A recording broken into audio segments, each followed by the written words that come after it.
All right, what's up, everyone? Joker here for TGW 89. We are a couple days late. I've been having a really busy week testing out lots of stuff. That's kind of the reason I posted something about it on Twitter, but it's basically like the only reason I haven't been posting a lot of content this week is because I assure you it's because I'm busy working on other stuff that I just can't share with you just yet. So that stuff isn't too far away, but yeah, I'm working on a bunch of content, and you can expect some point in the near future to just get a massive boom of like a ton of content that I'm working on right now. But hopefully I'll be over that hurdle probably in a few, probably I would say by the end of the weekend, and then I'll be able to slump back down into producing some regular content until such time as I can release that kind of stuff to you. But yeah, so we got TGW a little bit late this week, but I wasn't gonna do one at all. I was gonna wait until next week, but I was like, you know what, I've got about an hour, spare today, and we've got some news to talk about, so I figured why not go ahead and do a TGW, fly solo this week. Obviously, no guests, as you can see, besides the brick wall beneath me, which is codenamed Tyler Mayflower. That's a secret code name. But yeah, today's not Wednesday, so your mind is not playing tricks on you. It's not Wednesday at 5:30 like we are usually doing for TGW. What is up, everyone in chat? See everyone in there. Not seeing any of our usual mods, but I see Orjan in there. What's going on, man? You're usually in here pretty much every week. Bob Sacramento, good day, sir. Dobermanator, recognizing quite a few of the names in there. Cannot show anyone any Ryzen. If Ryzen were to exist, I could not show it with you. But we do have a fancy countdown here for 1080 Ti, which we're going to be talking about pretty soon. Tech pickups that I can share with you is I finally picked up a new mouse this week. So for quite a while, I would say since like last August, I've been using the Logitech G303. That's this guy right here. It's kind of an odd shaped like diamond looking mouse, but it's really awesome. It's kind of small, so it's good for FPS. It's a really good FPS mouse, being that it's got a low profile, and mice like that just tend to be more accurate, I find, for first person shooters, certainly with my hand and my type of grip, which is like a hybrid between a palm and a fingertip grip. So the G303 kind of fit me like a glove, but I wanted to try out the G Pro, which is not drastically different. It's just it doesn't have as aggressive as a shape. It's kind of got a more traditional mouse shape, as you'll see here. It's not like, it doesn't have that diamond looking thing like the G303. Same sensor, I believe, the 3366, and otherwise pretty much identical in every way. Just a little bit of a more tuned shape, I would say. Something probably more aesthetically pleasing to most people. I could see the G303 being a pretty big hurdle for some people trying to pick them up because they look so odd. But the G Pro is a little bit more conventional, and at least in its just general shape, I guess. So I might do a kind of a showdown between those in the near future, but there's not much of a drastic difference. But like I said, there's kind of some nuances between them if you use one or the other, because I've been using the other one for so long, so I kind of like to look for the little nuances between the two. But I would say the G Pro is now my new daily driver as far as gaming mice is concerned. But the G303 is certainly still very capable. I'll just be shuffling that over to another setup or using it when I travel and such. Don't think I have any other tech pickups that I can share with you this week, but there are going to be some builds coming up. I mentioned that, I believe, in a video the other day. Yeah, there's going to be some builds coming up pretty soon. Seeing if we see anything in chat. What's up, Ishan Banzel? First time in here. What's going on, sir? People are saying 1060 Ti also coming. That'd be pretty interesting. I would certainly like to see that. Gutterball says the G303 is great for aiming, but fatigues my hand fast. I can't say that I had that issue.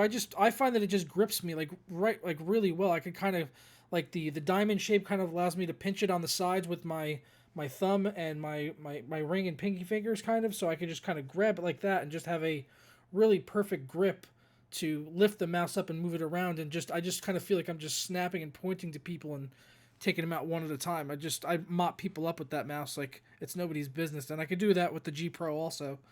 But I don't know, the G303 might give me a little bit of a better grip, but I'm sticking with the G Pro anyway for now. I might switch back, who knows. I really like both of them, honestly, pretty much equally, I would say. So now I just have two really good FPS mice, which is good because I've got a couple different setups going. But let's get fired into the first news here, which is 1080 Ti. So this came up a few days ago. If you go to the GeForce website right now, geforce.com or geforce.co.uk, either one, you'll see a countdown come up, which video cards I had seen actually did some rooting around in like the code for the page, and the name of the page is actually called GTX 1080 Ti Countdown, so really blows any sort of speculation out of the way whatsoever, even if there was any, where they're saying it's almost time on there with the letters TI, bold versus the other letters which are not bold. So it's pretty obvious that that is what's coming on February 28th, which is going to be GDC as well. GDC is going on. I know AMD is also running a capsaicin event during that, so we might see some information about AMD Vega also at that time.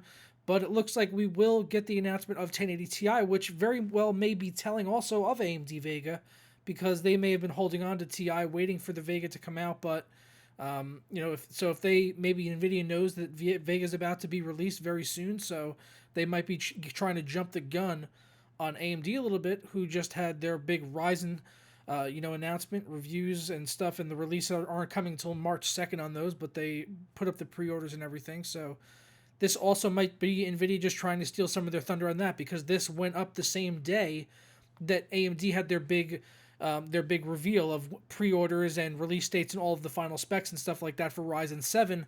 The very same day is when this went up from Nvidia, and now they have their event scheduled for the 28th, the same day that AMD is doing their capsaicin event. So kind of a coincidence? I don't really think so. I think it's Nvidia really trying to steal some thunder away from AMD. You guys let me know in the comments and the live chat here what you guys think about it. But 1080 Ti, certainly something I've been waiting for, because I didn't want to drop $1,200 on a Titan X when I can get probably something comparable for hopefully a few $100s less. I don't know, we still don't know what the exact price is going to be on these. We did see some like leaked price sheets that had shown stuff for like the GPUs being shipped around, and the insurance claim was like over $1,000 for a 1080 Ti GPU. But I don't know if they'll be $1,000. I don't know. I can't see Nvidia pushing these for $1,000 for 1080 Ti right now, and using that to steal thunder away from Vega, unless Vega is going to be priced that high as well. I see this coming in at more of around like a $700 to $800 price area, and then maybe we get a 1080 price drop. But yeah, I guess we'll find out in a few days, eh? That'll be good to see. We'll get to see Jensen up on stage with his leather jacket and all that, telling us about how huge 1080 Ti is going to. They should just bring out Donald Trump, honestly. I think that Nvidia should just hire Donald Trump to do their PR. He can come out in his silk blue suit with the power tie, the red tie. Today, guys, we're going to be talking about GTX 1080 Ti. It's absolutely huge, and I'm talking about in terms of performance, but the cooling is small. But everything else, tremendous, absolutely huge. That's what I think. That's what Nvidia needs to do at the end of the day, and then they'll probably ship a lot of units. Then I think if they hire Donald Trump, they could probably charge whatever they want for the 1080 Ti at that point, because then they could just put Trump on the side. They can make a gold edition with like those big bold Trump letters. It almost looks like the Nvidia lettering on the side of a card anyway. They could just put Trump on there, Trump edition, way above Founders edition. That's just hire me now, Nvidia. Hire me to take over your marketing team, because if you release the gold Trump edition Founders cards, like, sign me up day one. I'll pay $1,000 for that one. Does the box come with a toupee? Because then I definitely want it. I don't know how much would you guys pay for a Trump edition 1080 Ti.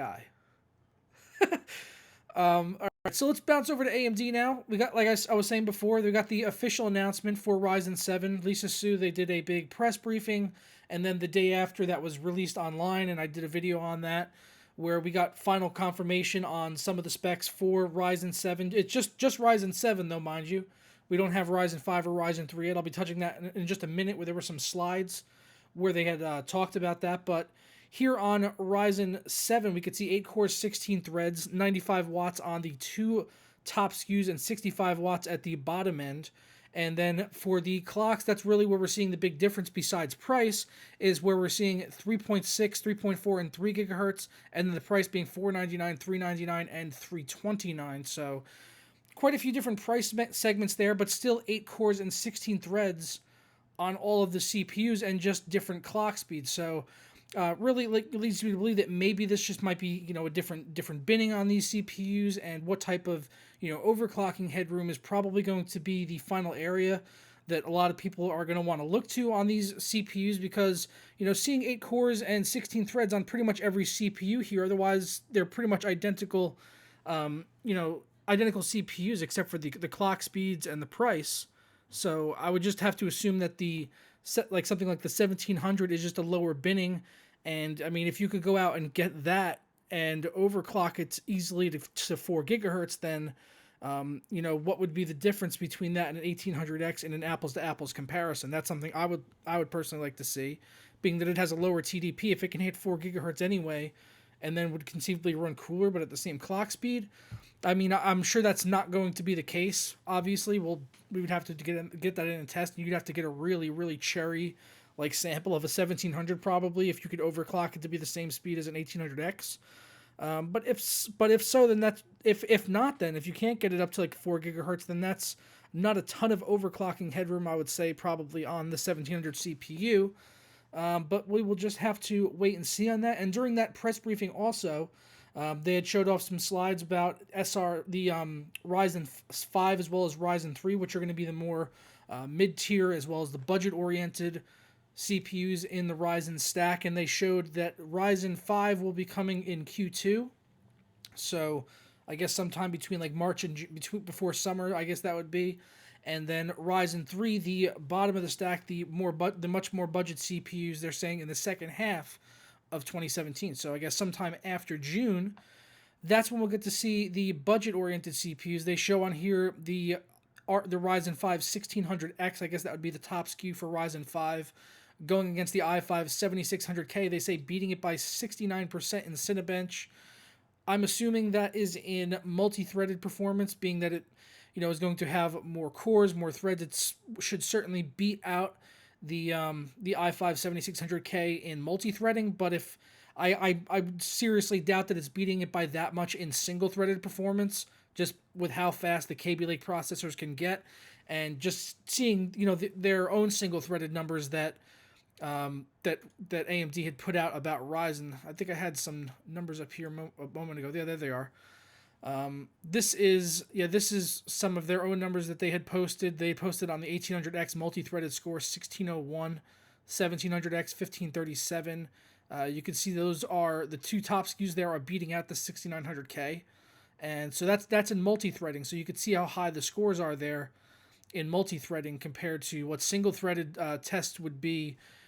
Probably around in the 150 to 170 range. I think they had shown on the 6900K during some of the press briefings. So it would be much lower than that, and I would say that it's going to be a much tighter margin here on the single core performance between these two CPUs, whereas the multi-threading, when it's got the additional cores and everything, obviously Ryzen 5 would take an advantage there. So that'll be good to see those, especially when we were talking about the lower price of what Ryzen 5 is expected to be at, under $300, and they're able to deliver that type of multi-threading performance, which I think is going to create a whole new segment of content creators now, I think, at the budget range, which will be able to afford processors that can do this kind of stuff at reasonable speeds. So that's just awesome, having all that.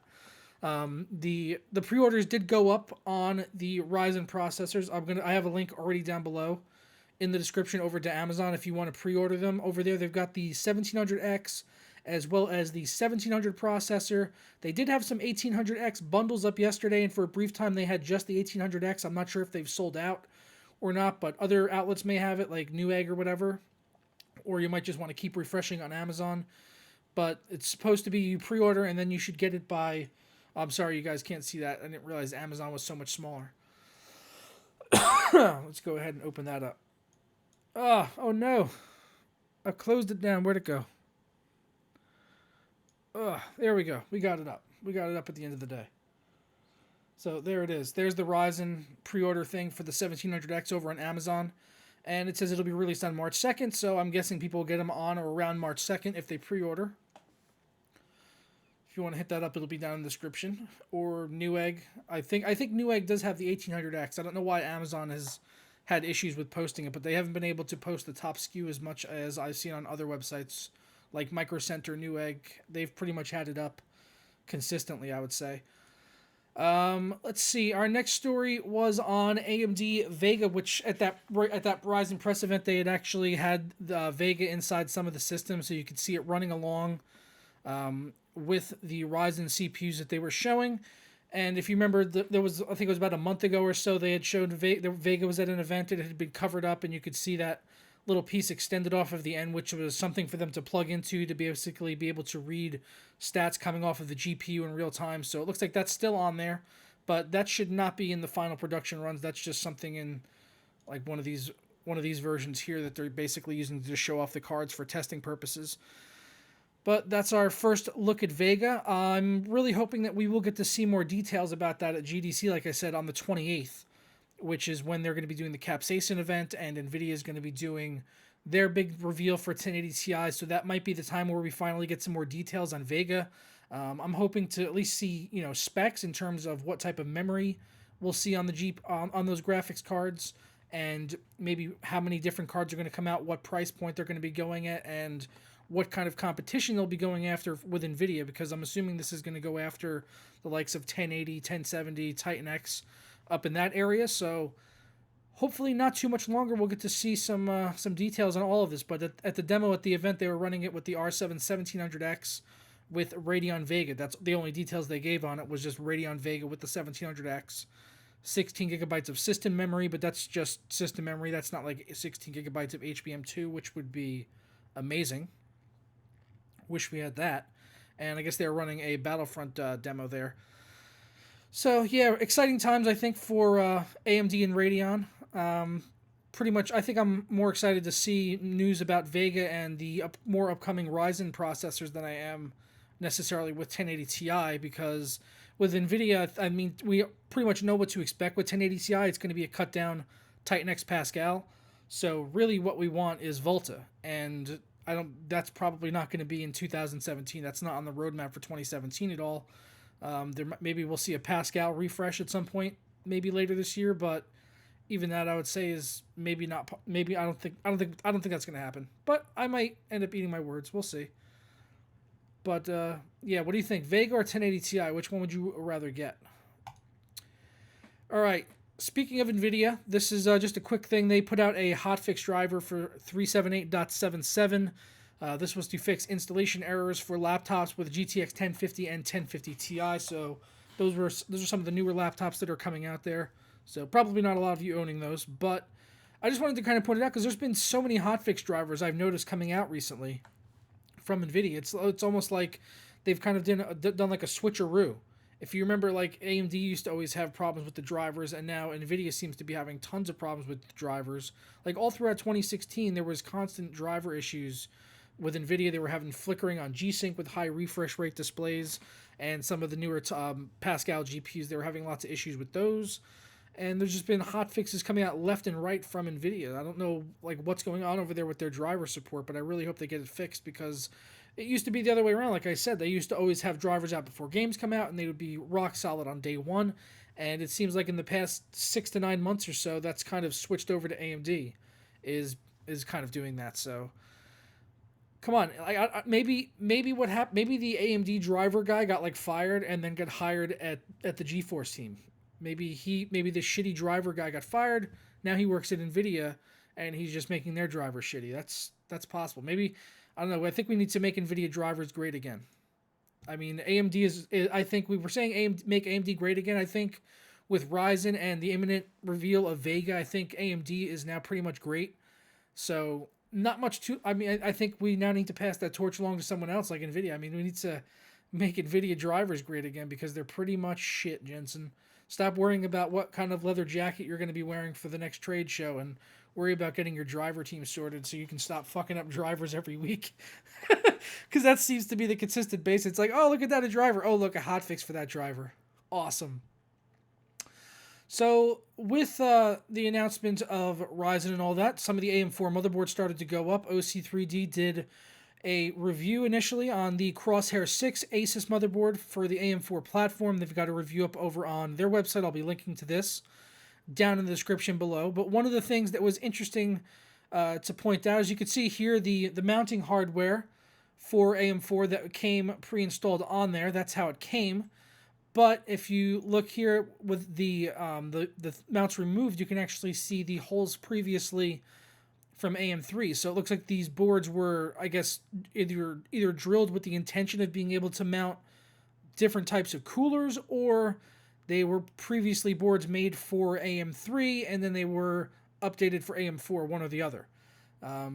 But yeah, I mean, it would be nice if they were to do more boards intentionally for the purpose of having multiple mounts on them, so that people could use their old coolers without having to get new mounting kits. But it looks like the old holes kind of are. It looks like they're sealed over. At least that's how it looks. It looks like there's some sort of spacer or a piece of plastic on there. I'm not sure if that's part of the motherboard or maybe part of the backplate that's behind the AM4 mounting screws.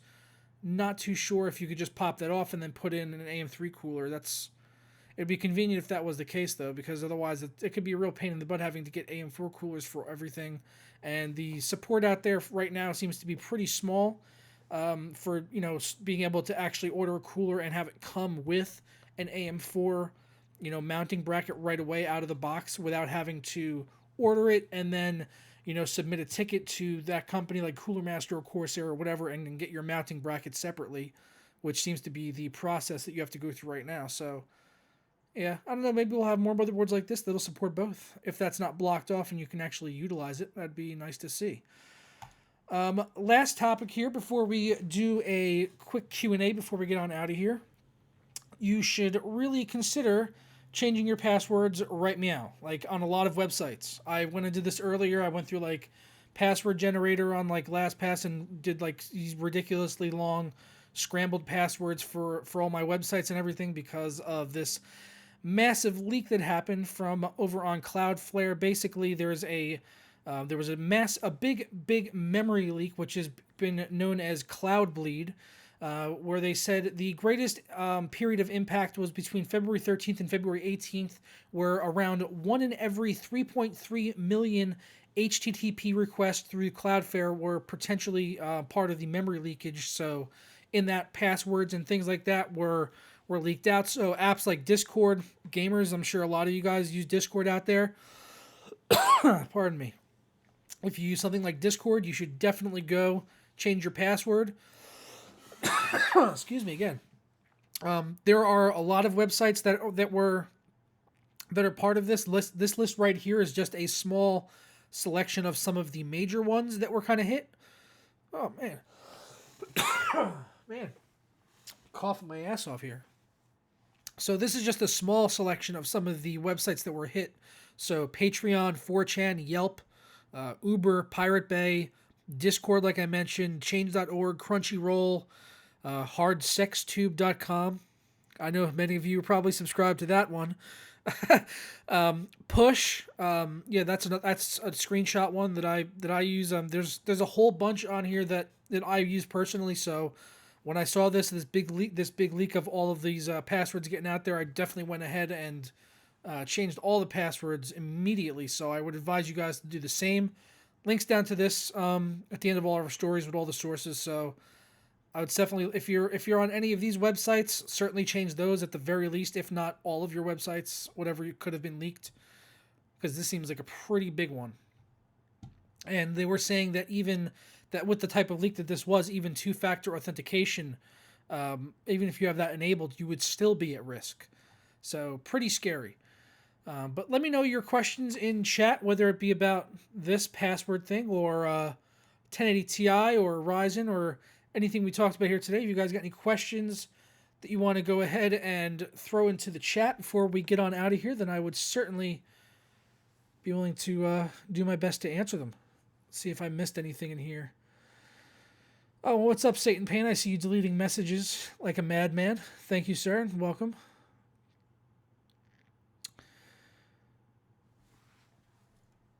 Oh, Sir Ivo, I guess his password is 123456789. Go hack his accounts right now.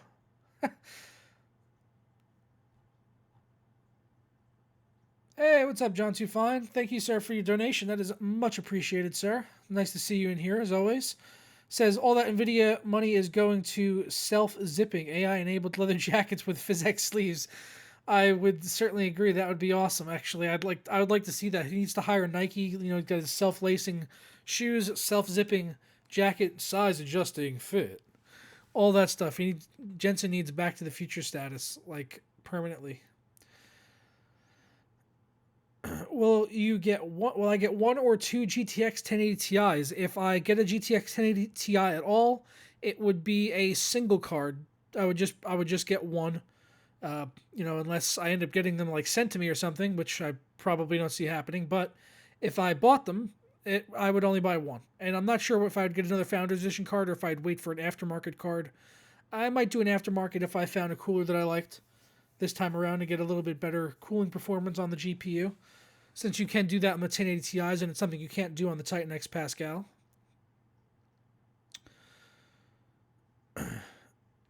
Have I tried any Zoe mice? I have not tried any of the Zoe mice yet. I haven't picked one up because most of them seem to be ambidextrous, and also they seem to have rather low DPI.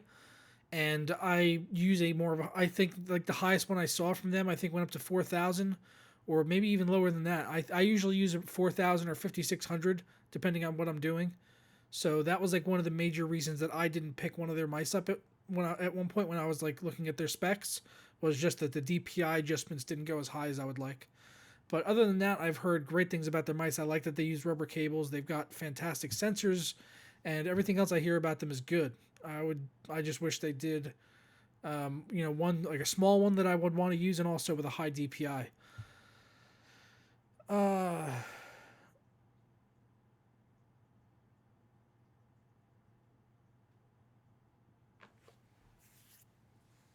what do you think Vega GP will give us up like a 1080 or Titan XP? I think on the highest end Vega GPU we'll probably be looking at like 1080 Ti performance. I think that's probably in the area that we would be on those. But I believe that there will be a few GPUs in the stack. I don't think there'll just be just one. But I think at the high end we'll probably see something with HBM2 that would probably be competing with maybe even Titan XP.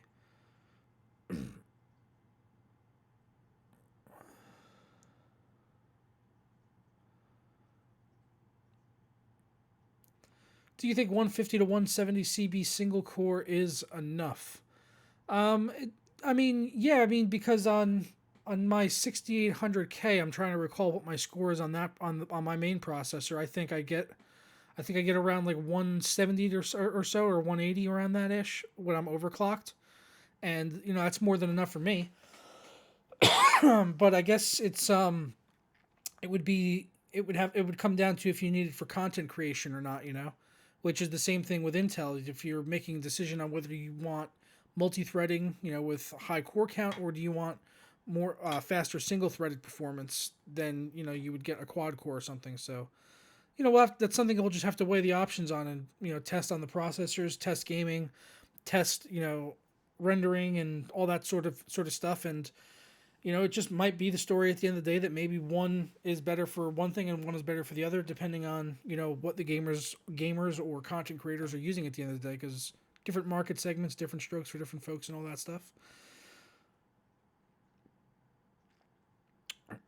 Do you think there will be a wait time for third party support on the 1080 Ti? I don't think so. I think with the amount of time that they've had to get 1080 Ti ready, I think we'll see something closer to like what we saw with the 1060 launch. If you remember, like when 1060 came out, like day one, basically they had, all the different third party manufacturer coolers on the market along with 1060. So I think we'll see something closer to that, since they've had more than enough time to get 1080 Ti ready, and it's really just a cut down Titan X Pascal. So yeah, I think they'll have plenty of 1080 Ti's available at launch. I don't think we'll see the type of limitations that we saw like when 1080 came out. Remember the big limitations in that there was not a lot available, so I think it'll be a lot more availability with those. Is RGB stock cooler the only reason to get Ryzen? Well, obviously, Kazi. Obviously, that just goes without saying, sir. That must have been a rhetorical question, because that is clearly the only reason to get Ryzen is the RGB stock cooler. Joker, did I clickbait you with that Ryzen package? I would say I enticed you with that Ryzen package, but we had several Ryzen topics. I mean, we covered one, two. There was like four or five Ryzen related topics. So I wouldn't really say it was clickbaited since we covered a fair amount of it. And wait, what are you talking about? That's not a Ryzen package. That's a TGW episode 89 box. I don't know what you're talking about. Let's see. Any more comment? I already answered you about clickbait. Okay, he answered. He asked it again, but I already answered you, sir. I already answered you. Sir Drinks a Lot says it's 2 980 Ti's and the latest drivers of Battlefield 1 still flickering. I've heard a lot of issues about SLI with Battlefield 1. I'm glad I'm not using SLI anymore, but I've heard that issue quite a bit. You're not the only one. That's the biggest complaint I've heard about SLI with that game is flickering. So I feel for you.